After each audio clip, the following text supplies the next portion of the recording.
Hello, Moondoggy here, and welcome to another review of VR multi-games, and that's the game I played with the 3 games in it.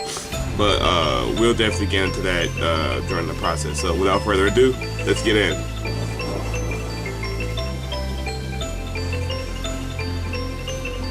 So, sorry about that. Sorry for the delay, because I'm over here rubbing my nose like, ah! But so with that, as for the immersion of these 3 games, the first game was, now with one, just a quick disclaimer, I don't know if that game's still in like a beta phase or an alpha phase or whatever. There's a good portion of the game said coming soon.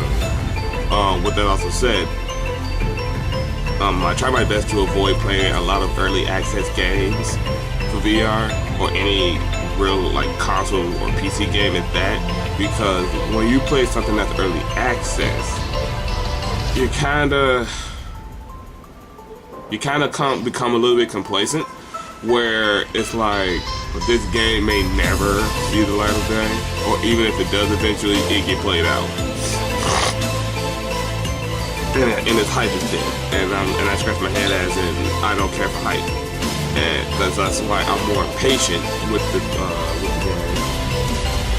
Granted, the only thing I'm a real stickler is where on Steam they post, "Hi, this game will hopefully be ready between March of 2018 by January of 2019." Okay, so here's me. I'm gonna hold you to that. Basically, like that's how I roll. Like if you're gonna establish time, I'm gonna hold you to that. So when the game is like, it literally states, when can we expect this to be done? It should be done no later. Excuse me. It should be done no later than March of 2018. It's going on mid-September of 2018, so you can almost safely assume the game is either on break or they're just done messing with it and they're just gone off to another project. Not saying that the game will stay in this early access forever, but as of now, they're not working on it. Like completely not working on it. I know a lot of games that they're not working on, because I saw a VR game called Lander 8009, I think. It's like a wannabe Iron Man game. And when I saw it, it looked great, but the problem is it was early access, and like I said, I try to avoid those. And to make it even more funny, it said, what can we expect from it? Y'all can expect a lot more levels, you can expect this, expect that. And when it's coming out, I think it said 2018 as well, but we're way past this due date, I think. And I'm scratching my head like, so will this game ever see the light of day? Don't know, but we can only hope and see. So with that, that was still icky. So with that, I just wanted to fully disclaimer that out real quick. I gotta get a new drink. My cat has wrecked mine. Sorry. Talking so much. So with that, after the 3 games, let's actually get into that. So, the first game was like a hand soccer, literally hand soccer. So you got these big giant hands, and you block these balls. After the immersion of it, one, I enjoyed the immersion that you're in a museum, you got a museum full of games, and I always like when games do that. Just, oh man, kid in a candy store can pick any game that I want. And then for the immersion of the handball game, I thought it was pretty funny, because it was like, oh, we're playing soccer, but it's kind of one-sided over here. But like I said, it's just more of a training simulator for technically you're supposed to be catching the ball, but in this case we're smacking them. So that was pretty funny, to be honest with you. That was actually really funny. Granted, when they start shooting spastically, then you really can't catch those balls. Just to be real about it, like they get really, really hard. But it's a good game, especially for exercise, because it really works for hand-eye coordination. So it really helps with the immersion of it. And then when you move on to the next game, where it's almost like Star Wars / a shooter, that one was probably my favorite, because of the fact of the matter that I love Star Wars, and for the fact I can also shoot him with a blaster as well. you really sold me now. Even though it was just a little bit wonky, because it's at some points where the bullet can actually get glitched right next to your face, and all you gotta do is just move your head, you take a hit. I thought that was really, really dope. But then, like I said, it's an early game, so that's probably a bug that could be fixed. But then again, it may not. So, and granted, it's a free game, and a lot of free games may not be touched anymore. I mean, look at the lab, the best example. That game has a few issues that need to be fixed. Versus the fact that I think the lab could have been a great. Oh, come on, nose. Could have been a great Kickstarter. And I say that because that could have literally been its own game in its own universe. And I say that because imagine a free game that gets constantly updated with new games. So, first game that the lab comes out with, we got Postcards and we got that arcade game, X20, XX, something like that. Those are the first two games. And then later, they came out with the Slingshot game, and they came out with Secret Shop. And then later, they come out with the archery game and Robot Repair. Later, Solar System, the X-Ray. And then later, more games. Later, more games. Later, more games. Just a constant flow of these. It don't have to be complex games either. Like the X-Ray game, you're just looking at a body from an X-ray perspective. That's perfectly fine. Like that, the lab could have been more fun and yet also educational. Like that literally could have been its own game in its own universe.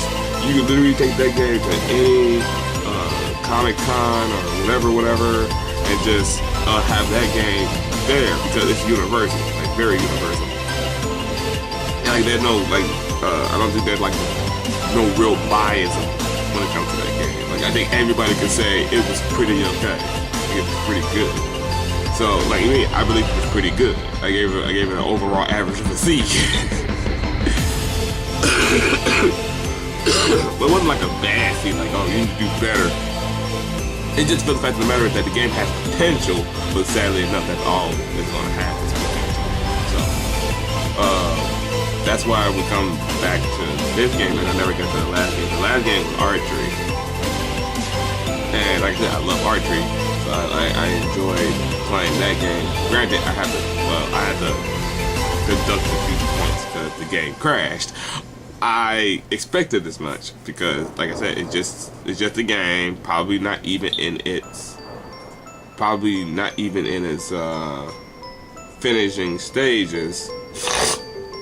So you can expect a crash from it. You can expect some sort of issue with it.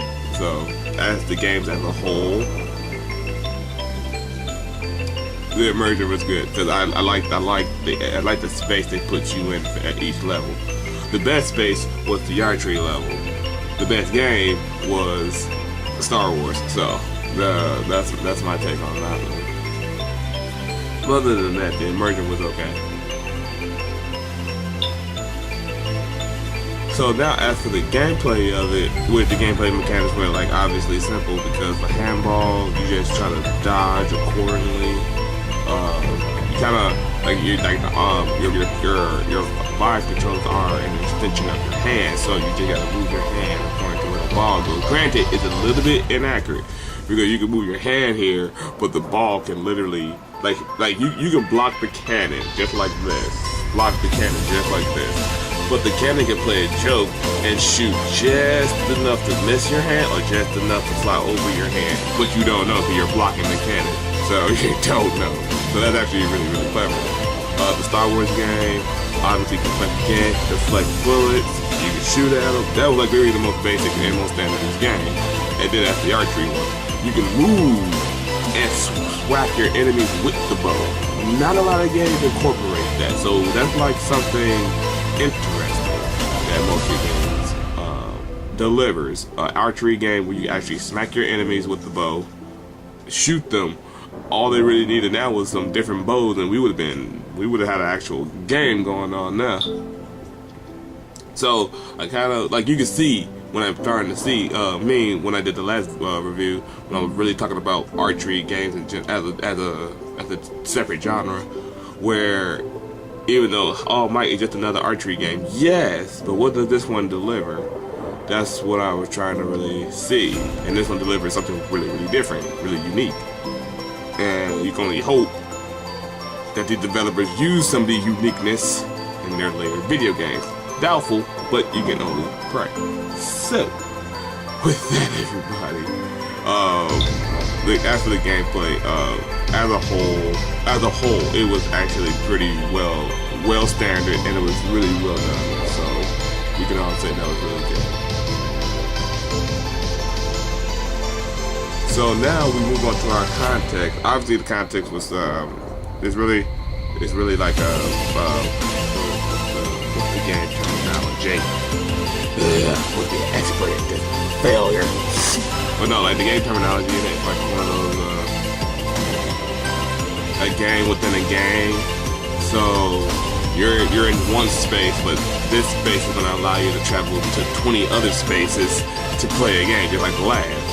So the terminology is supposed to be a game within a game, which is perfect. I like that term. And that's good, because if the game was finished, I could have like imagined that we would have had like a lot of games. Something almost mimicking the lab in a way. Granted, if Multigames really came into fruition, that would have topped the lab. So that's actually a real keenful thought for the concept of it.